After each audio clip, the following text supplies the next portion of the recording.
saya senang. Banyak seni Betawi lah ketahuan. Kita kumpul biar banyak pengetahuan. Saya budaya Betawi yang kita sayang. Jangan pade ampe nggak keurusan. Kenalin budaya ke semua orang, biar seni Betawi jadi berkembang. Gambang kromong tari. Assalamualaikum warahmatullahi wabarakatuh. Apa kabar semua Bang None? Sehat selalu ya. Ketemu lagi di channel Jiben Bang Ben. Mohon maaf, udah seminggu gua kagak bikin klip tentang bedah buku Babe Benyamin Sueb, biografi Babe Benyamin Sueb, Muke Kampung Rezeki Kota. Karena biasa jadwal ngayap, si Udin doyan ngayap, pergi-pergi ke warung. Gua mau cerita tentang kenapa nama gue Beni Pandawa. Karena waktu itu Babe punya anak 5 laki semua. Makanya disebut Beni Pandawa dinamain. Yang namain juga sebenarnya dibantu sama abang gue, Beno. Beno yang namain tuh. Manoni nanya, Beno siapa ya adenya? Yang kelima nih ya, katanya. Laki semua kan. Beno bilang, Beni aja mak. Ya udah. Beno ngasih gue nama Beni. Nah Babe Benyamin ngasih nama Pandawa. Karena 5 bersaudara laki semua. Gitu Bang None. Nih mohon maaf nih, bukan badan gue kegedean tapi kaosnya kekecilan.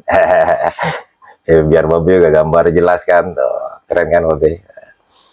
Nah sebelum itu ada klip yang gue buat juga dari foto kita masih berempat. Gue belum lahir. Di situ masih baru ada Beb, Bob, Bim, Beno. Beni belum muncul. Berarti foto di tahun sekitar 67-69an. Ya. Gue persilakin Abang None nonton dulu dah bentar.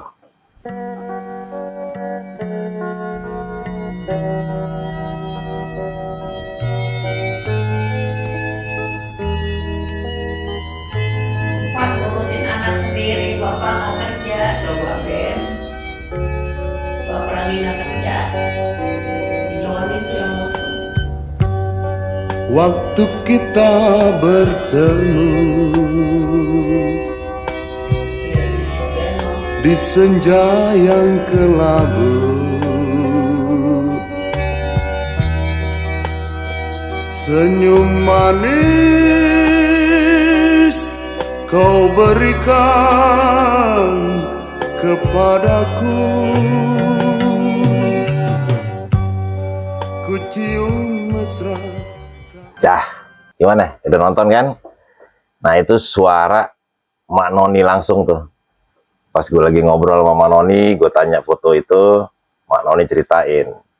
Mak Noni sekarang usianya 85 tahun. Alhamdulillah masih sehat. Ya sakit-sakit tua, biasalah. Usia 85 kan sudah sepuh juga ya. Tapi secara umum masih sehat. Masih demen jalan-jalan. Kemarin-kemarin malah pengen naik angkot, masih demen. Kita yang larang. Nah, suara Mak Noni itu lirih dia ceritain itu. Dia bilang, pas anak 4 tuh Ben, emak ngurus sendirian katanya. Bapak kagak kerja, emak ngurusin anak laki semua, 4-4-nya. Nah, bapak nggak kerja itu sekitar tahun 69-an. Sebenarnya nggak kerja karena Babe keluar dari pekerjaannya. Karena apa? Emak bilang karena Babe diajak nyatut. Kebetulan waktu itu Babe ditaruhnya tugasnya di gudang. Ada rekan kerjanya ngajak nyatut buat nyatut barang. Atau kalau istilah sekarang korupsi. Babe nggak mau, dia mendingan keluar. Karena nggak demen kali dengan gaya cara kerjanya teman-teman yang lain. Nah karena itulah dia nggak kerja, tapi mungkin kalau disikapi sama Mak Noni jadi kayaknya prihatin, namanya anak 4, laki semua, kecil-kecil, nggak punya pekerjaan tetap, ya Mak Noni bantu-bantu keluarga tuh, sambil jualan peyek katanya. Peyek tahu kan Abang Noni peyek? Dari kacang, ya cari sendiri dah, peyek itu apaan. Nah, Abang Bib yang keliling tuh biasanya Mak Noni gorengin, Bang Bib yang kelilingin ke warung-warung, menjajakan sistemnya konsinyasi, laku berapa bayar ke Mak Noni. Bang Bib yang nganterin, Bang Bib yang keliling ke warung-warung. Sorenya dikeliling lagi, laku berapa diambil pembayaran dari warung, setorin ke Mak Noni. Nah kayak begitu sampai perjuangannya, kata Mak Noni. Ya kalau menurut gue denger itu ya gue happy dan apa ya, macam-macam emosi dengarnya sih. Ya satu, gue nggak kagak ngalamin itu di mana gue belum lahir, masih di bawah tahun 70. Gue kelahiran tahun 70. Jadi yang ngalamin bener-bener tuh ya Beb. Beb mungkin udah usia 10 tahunan. Gue sama Beb beda 10 tahun. Nah, jadi Beb, Bob, Bem, Beno ngerasain susahnya keluarga kecil yang orang tua lakinya kagak bekerja. Dalam hal ini Babe Benyamin, dia memilih untuk tidak bekerja, tidak meneruskan pekerjaan yang dia tidak suka. Akhirnya dia meneruskan menjadi pengamen, mendingan jadi pengamen. Artinya pengamen tuh dia nyanyi. Dia demen nyanyi ya, dia terusin nyanyi di klub-klub malam sama Om Zainin, sama Om Rahmat Kartolo, banyak teman-temannya beliau. Babe lebih suka seperti itu. Tapi ya konsekuensinya mungkin ekonominya tidak terjamin. Makanya dibantu sama Mak Noni, jualan peyek dan macam-macam, ya namanya dagang lah. Itu kita masih tinggal di Kemayoran. Kemayoran tuh di Jakarta Pusat, masih daerah sekitaran Haji Ung. Nah buat Abang None, buat informasi, Haji Ung itu singkatan dari Haji Ropiun. Haji Ropiun itu engkongnya atau kakeknya Benyamin Sueb, atau bapaknya dari Ibu Aisyah. Ibu Aisyah tuh maknya Babe Benyamin, atau mertuanya Pak Sueb, namanya Haji Ropiun. Tapi karena orang dulu seringnya nyingkat-nyingkat nama orang, Ropiun dari jadi Ung gitu. Nah, J-nya itu dari singkatan Haji. Jadi disingkat tuh Haji Ropiun menjadi Ji Ung. Nah, Abang None kalau ke daerah Kemayoran, ke daerah Jalan Angkasa, dekat bandara Kemayoran kalau zaman dulu, kalau sekarang dekat PRJ, J-Expo. Nah, di situ ada jembatan tuh, jembatan Jiung namanya. Nah, itu engkong kita yang bikin. Ya dulu kalau dengar emak sih jembatannya kecil, cuman muat satu gerobak tuh kayak becak lah, dari kayu. Kalau dinaikin becak lewat itu ya goyang-goyang, orang juga lewat goyang-goyang. Nah tapi kalinya menariknya, kalinya masih bersih ya Bang None. Ini juga cerita abang-abang gue. Abang gue sempat mandi di sono, Babe, abang segala macem. Kali atau sungai Ciliwung yang kita di depan rumah itu sebenarnya bukan di bantaran kali, tapi ada 100 meteran lah jaraknya. Cuman memang itu daerah Kemayoran, daerah Jiung itu dibentang sama sebuah sungai Ciliwung, bersih dan tidak banyak kotoran.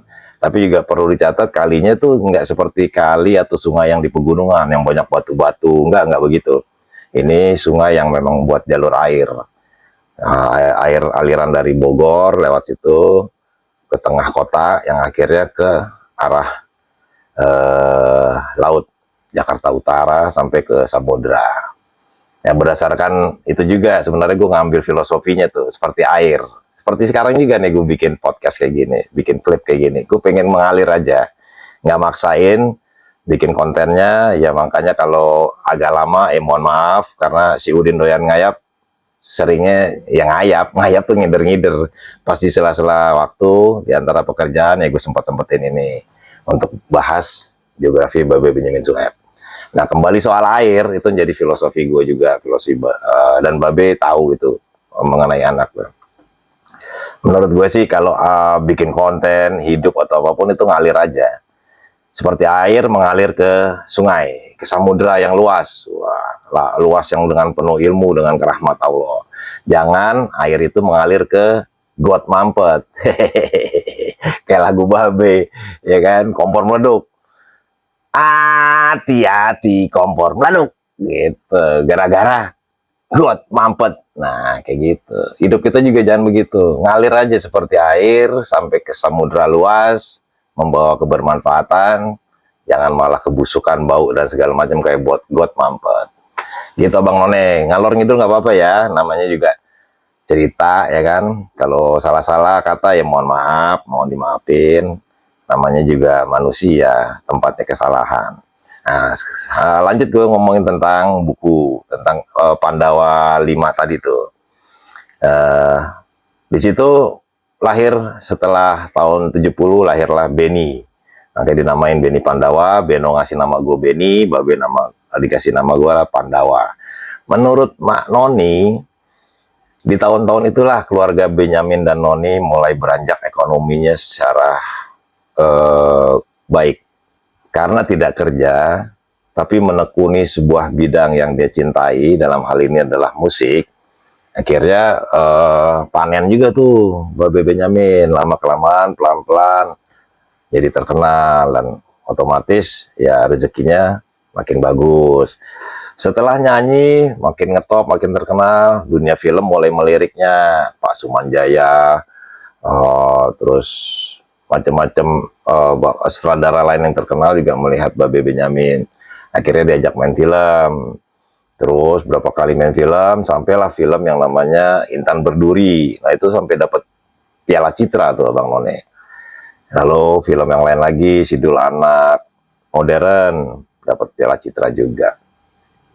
Jadi ya alhamdulillah kalau Mak Noni bilang gue lahir pas kehidupan keluarga semakin baik, ya gue bersyukur. Tapi gue nggak nganggap kalau gue anak keberuntungan, enggak lah. Ya semua anak juga bawa keberuntungannya, cuman gue nya justru yang beruntung, kagak ngerasain susah. Kagak jualan kayak Bang Beb. Bang Beb, alhamdulillah Bang Beb udah meninggal. Gue kadang-kadang suka kangen banget sama Bang Beb. Ya bangor juga orangnya, tapi hidupnya bisa dibilang kagak teratur. Bang Beb nih, gue lagi cerita Bang Beb. Hidupnya kagak teratur, ya tidur di mana aja, ketemu apa aja, kalau emang udah waktunya tidur, molor ya molor, gitu.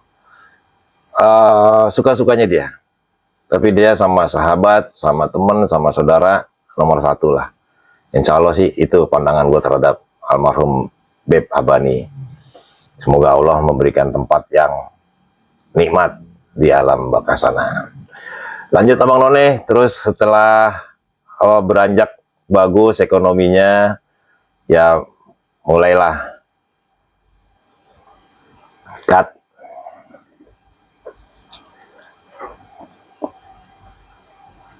Oke Bang None yang baru mampir di channel ini, terima kasih.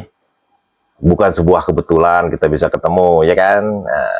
Nggak ada yang kebetulan, itu namanya jodoh, silaturahmi. Allah memberikan kesempatan buat gua untuk memberikan pesan-pesan, cerita, dan Abang None bisa ngeliat, syukur-syukur bisa sampai habis nontonnya, karena waktunya Abang None yang berharga, gue ucapin terima kasih. Nggak tahu nanti berapa menit film ini jadi, klip ini jadi, ya mudah-mudahan membawa kemanfaatan dan menghibur, kalau memang bisa menghibur. Kalau kagak, ya skip aja, masih banyak tontonan lain di YouTube jutaan. Tapi kalau memang sekiranya bermanfaat, jangan ragu-ragu untuk like, subscribe, dan share. Share sebanyak-banyaknya kemana aja. Maaf Abang None. Karena ngomong soal share, itu sama juga siar. Gue ceritain nih tentang siar Babe Benyamin. Jadi Babe Benyamin itu bikin bench radio, itu dalam rangka siar kebudayaannya Betawi yang dia cintain. Ya, Babe Benyamin pernah cerita, kalau aja Babe nyanyi di panggung, itu sekencang-kencang Babe nyanyi, paling yang denger sekecamatan. Ya kan? Gimana kalau Babe punya radio ya, katanya gitu. Punya media radio yang bisa memancarkan frekuensinya sampai luas sejabodetabek. Nah, zaman dulu pikirannya gitu, sampai sejabodetabek siarnya Babe Benyamin. Nah, itu ngurusnya lama, waktunya lama, biayanya mahal, pakai tenaga, pakai macam-macam. Karena itu yang namanya perizinan itu nggak mudah untuk mendapatkan sebuah media, entah itu media TV, media cetak, media radio, itu kita kategorikan media mainstream ya. Artinya radio, media-media yang sudah kita ketahui sebelum munculnya media digital, sosial media, dan segala macam teknologi yang sudah Abang None rasakan sekarang. Nah, kenapa gue ceritain kayak gini? Sebenarnya itu ada sisi baiknya kalau yang merasa dan bersyukur. Seperti gue, alhamdulillah gue di kelahiran tahun 70, artinya generasi di mana gue bisa ngalamin media mainstream itu. Jadi gue tahu kemunculannya seperti apa, lalu teknologi seperti pager, seperti telepon, koin, segala macam, itu gue ngalamin. Gimana sulitnya untuk berkomunikasi, sulit dan mahal. Tapi sekarang kan Abang None semua paham, apalagi yang kelahirannya Gen Z, kelahiran yang di tahun 2000-an ya, itu tidak mengalami hal itu. Paling tahunya ya sekarang kan tentang sosial media. Yang sekarang waktu Abang None kepengen seperti punya pemikiran Babe Benyamin untuk menyiarkan sesuatu ke masyarakat luas, itu sudah tidak sulit lagi. Artinya dengan modal handphone yang terjangkau dan kuota yang tidak terlalu banyak, Abang None udah seperti Benyamin S. Abang None sudah punya sebuah media yang bisa memancarkan pemikiran visi misi Abang None ke seluruh masyarakat. Senyampe-nyampenya itu frekuensi deh. Apalagi sekarang dengan streaming. Jangankan Jabodetabek, dunia aja nyampe kali, ya kan? Nah, tinggal permasalahannya apa yang mau disampaikan, kan begitu. Apakah hal itu baik atau hal buruk, kan? Kalau hal buruk ya, kebagian dah buruknya. Kalau hal baik, ya kebagian juga baiknya. Kayak gitu aja. Ini mudah-mudahan dicatat buat anak-anak sekarang ya, generasi sekarang. Bersyukurlah media sekarang tidak terlalu sulit seperti zaman dulu.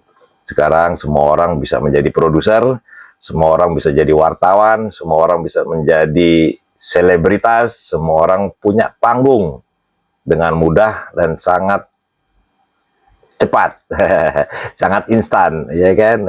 Tapi ngomong-ngomong soal instan, jangan pengen buru-buru aja. Mie instan aja perlu dimasak, ya kan? Nah, Bang None, gue lanjut deh ngomong ngalor ngidul. Babnya bab pertama, gue pengen bacain tentang Babe Benyamin waktu masih kecil. Nah, ya, bab pertama nih, gue udah pisahin nih. Maaf, gue pakai kacamata dulu. Nih.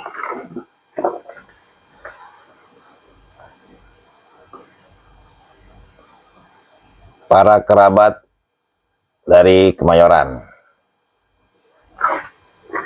Bang None antengnya di situ ya. Siapin kopi atau teh panasnya atau minuman dingin sambilan selimutan kalau waktunya dingin-dingin. Kalau panas nyalain itu kipas yang gede atau AC yang gede. Izin gue bacain ya. Nggak panjang, nanti kita ngobrol lagi dari apa yang gue bacain ini. Bismillahirrahmanirrahim. Mudah-mudahan tidak salah ya. Para kerabat dari Kemayoran. Matahari di ujung barat perlahan mendekati garis horizontal bumi, teduh dan ramah. Sore yang sempurna. Di kali hutan panjang, seorang anak kecil bertubuh gemuk, sedikit gempal, berkulit hitam, telanjang bulat. Dia menenteng pelepah pisang hampir sebesar tubuhnya. Termenung, dia menatap air sungai yang bening. Nasibnya ditentukan sore itu memberanikan diri berenang atau jadi sasaran olok-olok kawannya sebagai anak kali yang tak bisa berenang. Nanar dia menatap air yang mengalir deras, berputar-putar. Biur, akhirnya dia melompat juga ke sungai itu. Dia, Benyamin Suaib, sebuah nama yang kemudian mengalir seperti sungai yang membelah kampungnya. Tak selalu lancar, terkadang berkelok, beriam, berarus, dan berakhir di muara kesuksesan. Siapa nyana, kelak dia jadi seniman besar Betawi. Benyamin lahir dan tumbuh di kampung Hutan Panjang, Kemayoran, Jakarta. Dia anak bungsu dari 8 bersaudara. Ayahnya bernama Suaib alias Sukirman. Sebagian mengenalnya Sukirman Bugel. Orang-orang di kampungnya biasa memanggil dia Bugel. Nama yang pernah digunakannya saat buron dari penjajah. Dalam bahasa Jawa, frasa Bugel adalah istilah untuk bonggolan kelapa. Suaib sendiri anak kedua dari 4 bersaudara. Dia anak seseorang bernama Kromo Jaya. Dia anak seseorang bernama Kromo Joyo, serdadu Belanda asal Purworejo, Jawa Tengah. Ibu Benyamin bernama Siti Aisyah, putri seorang tokoh Betawi, Haji Ong. yang namanya kini terukir pada sebuah jalan di kawasan Kemayoran, Jalan Haji Ung. Orang kadang melafalkannya Jiung.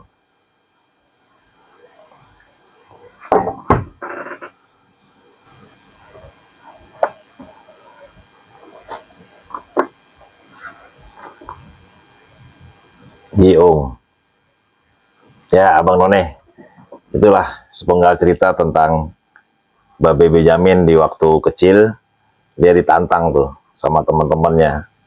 Berani kagak nyebur di kali Jiung. Akhirnya Babe memberanikan diri supaya bisa dibilang anak berani berenang di kali. Ya, di awal-awal ini, di bab buku ini, bab 1, jadi tentang kerabat dari Kemayoran. Salah kalau gue nggak ceritain tentang siapa itu Engkong Ropiun, atau yang mudah dipanggil atau sering dipanggil Jiung. Jadi Jiung itu tokoh terkenal.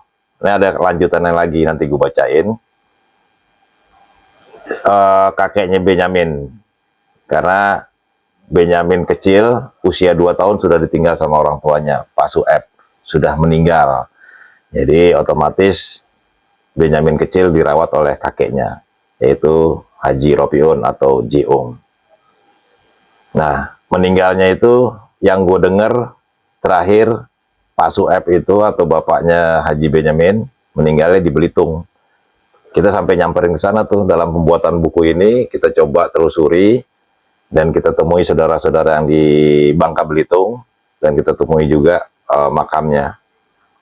Ya, alhamdulillah masih sambung keluarga.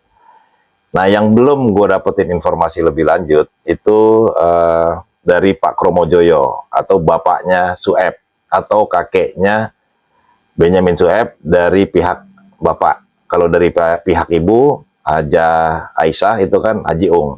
Tapi kalau dari Sueb itu Pak Kromojoyo, orang Purworejo. Jadi ada campuran darah Jawanya. Nah, sayangnya gue gak dapat banyak informasi tentang itu. Sampai waktu pembuatan buku ini juga gue coba cari ke Dukcapil lah. Kalau zaman dulu tuh belum Dukcapil ya. Sampai gue telusuri warga-warga Purworejo yang meninggal di sekitar tahun 40, 41 atau 42-an. Karena kan Babe lahir tahun 39. 2 tahun setelah itu Pak Sueb meninggal. Siapa tahu ada catatan sipilnya atau catatan tentang Pak Sueb. Tapi mohon maaf belum bisa sampai sekarang gue dapetin itu. Siapa tahu ada yang tahu, ya coba tulis di kolom komentar supaya kita nggak mati obor. Kalau orang Betawi bilang mati obor, putus silaturahmi, jangan. Nah, karena memang Betawi itu kan percampuran dari berbagai macam daerah Indonesia. Ya, dari Bugis, dari Banten, dari Sunda, dari Jawa, Padang, segala macam. Ketika gue nyebut Betawi, itu mudah-mudahan tidak tersirat nuansa superior. Karena gue tahu itu ada percampuran dari Bhinneka Tunggal Ika kita, dari Indonesia. Tapi kalau dari sebut Betawi, yaitu warga Jakarta dan sekitarnya. Ya gitu Abang None ya. Ini gue lanjutin dulu tentang Haji Ung, Haji Ropiun. Jepang datang. Perang Dunia II pecah di Eropa. Jerman melakukan Blitzkrieg atau serangan kilat. Separuh Eropa dikuasainya dalam tempo kurang dari 1 tahun. Di belahan timur dunia, rekannya satu poros, Jepang tak kurang kilatnya. Setelah Harbor, salah satu pangkalan militer terbesar milik Amerika pada 7 Desember 1941, Jepang menganeksasi hampir seluruh Asia Pasifik, mulai Cina, Birma, Laos, Malaysia, Singapura, Filipina, dan Indonesia. Jakarta, pusat perniagaan kolonial Belanda, jadi incaran utama. Pesawat-pesawat Jepang meraung-meraung di angkasa, menyebar kepanikan di mana-mana. Di berbagai wilayah penduduk berbondong-bondong mengungsi, mencari selamat. Warga Kemayoran malah harus dievakuasi ke Yogyakarta. Kemayoran di masa itu dikenal sebagai salah satu pangkalan angkatan udara Belanda. Lumrah kalau jadi target utama serangan Jepang. Haji Ung, seorang pendekar Betawi, menolak pindah. Jangan pergi Jogja. Jangan kemana-mana. Di sini saja, mati hidup sama gue, kata Haji Ung kepada keluarganya. Orang itu memang nekat. Dalam deru perang, dia bahkan bisa mencandai maut. saat beberapa pesawat membombardir kawasan Kemayoran, umpamanya Haji Ong cuma berdiri saja di atas bentengan sambil berucap, "Lewat, lewat," katanya. Serunya di tengah-tengah rentetan tembakan yang memekakan telinga. Untuk keamanan keluarga, Haji Ong menyuruh kerabatnya membuat bentengan di depan rumah. Bentengan ini didesain macam bunker. Bentuknya berupa galian atau parit. Di parit inilah Haji Ong dan kerabatnya berlindung dari serangan bom udara. Namanya juga bunker, asal-asalan. Ketika hujan tiba, tempat itu tak ubahnya jadi mirip kolam. Toh, tetap saja orang mencebur di dalamnya ketika datang serangan. Benyamin, cucu Haji Ong yang masih bayi, ikut-ikutan berkubang di sana sambil menetek pada emaknya. Masih kecil banget Babe Benyamin, masih netek. Tapi udah ditinggal sama orang tuanya, sama Pak Sueb. Haji Ong putar otak, muncul ide di kepalanya untuk membuat bentengan di dalam rumah. Mungkin untuk menghindari genangan macam tadi. Ide diamini. Bunker akhirnya dibangun di rumah Siti Sahara. Siti Sahara tuh anak bungsunya Haji Ropiun. Panjang bentengan sekitar 5 meter, lebar 1,5 meter, dengan kedalaman sekira 1,5 meter juga. Bentuknya mirip parit. Di dalam lubang tanpa tutup ini, biasanya orang-orang pada berdoa dan berzikir mengucap, La ilaha illallah, La ilaha illallah. Ada aja pengalaman mereka bersembunyi di balik bentengan. Taruhlah suatu hari, di siang yang genting, ketika belasan pesawat Jepang berputar-putar di angkasa, Kemayoran menebar maut. Zaman perang nih. Haji Ong sigap. Dia memerintahkan semua kerabatnya berdiam di bentengan. Udah, kalian ngumpet semua di bentengan, biar gue doang yang di luar, katanya kepada seluruh anggota keluarganya. Ntar gue yang kelilingi rumah, biar tidak kena bom. Maksud dia bukan sekedar berjaga-jaga di luar, tapi membuat pagar gaib. Lantas jawara tua itu berkeliling kebun dan seputar halaman rumahnya yang luas. Ketika deru pesawat mulai terdengar, dia berteriak. Hingga suaranya bisa didengar dari dalam bentengan, meski jaraknya cukup jauh. Tak lama kemudian, para kerabat mendengar Haji Ong seperti nembang saat peluru-peluru muntah dari pesawat-pesawat yang berseliweran di atas kepalanya. Di dalam rumah, wajah-wajah tegang berdesak-desakan di dalam rumah. Tiba-tiba saja mereka dikejutkan suara yang tidak lebih nyaring dari dentuman bom. Dut! Sebuah suara ini datang dari Muhammad Sidik, cucu Haji Ong. Bau menyengat menebar sampai ada salah satu kerabat yang muntah-muntah. Kontan anak Abdul Hadi itu kena damprat. Geblek lu, orang gila, lu udah tahu orang banyak begini, malah kentut aja.